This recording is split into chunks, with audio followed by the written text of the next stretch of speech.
You know, one only has to step outside the building and you're surrounded by noise. Cars, construction, buses and trucks, and yes,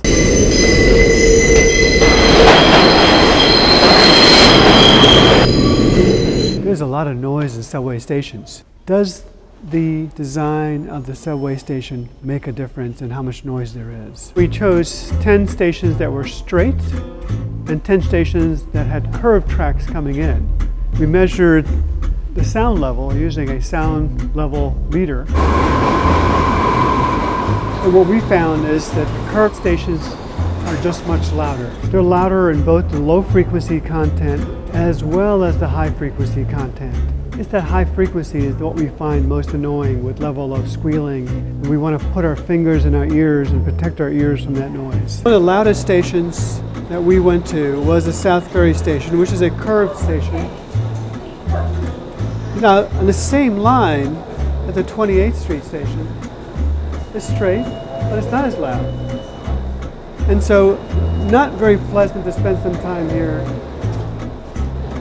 Better here. The Occupational Safety and Health Administration doesn't regulate your exposure to noise till about 85 decibels. We measured up to 21 decibels on the subway. Your exposure is limited to minutes at that level without causing permanent damage. So the noise levels in subway stations are loud enough to cause permanent hearing loss.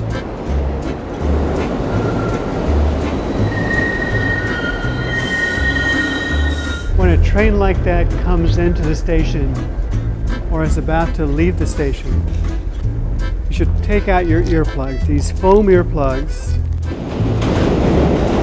Those in very nicely. Make it safe. Wear the earplugs. You know, it's just a bad idea to even think about using this on a subway station. In order to hear the music, you gotta turn it about 20, 30, 40 decibels above the background noise. You're only supposed to be exposed to that level for maybe 5 minutes. So you're doing a lot of damage to your inner ear. Say no.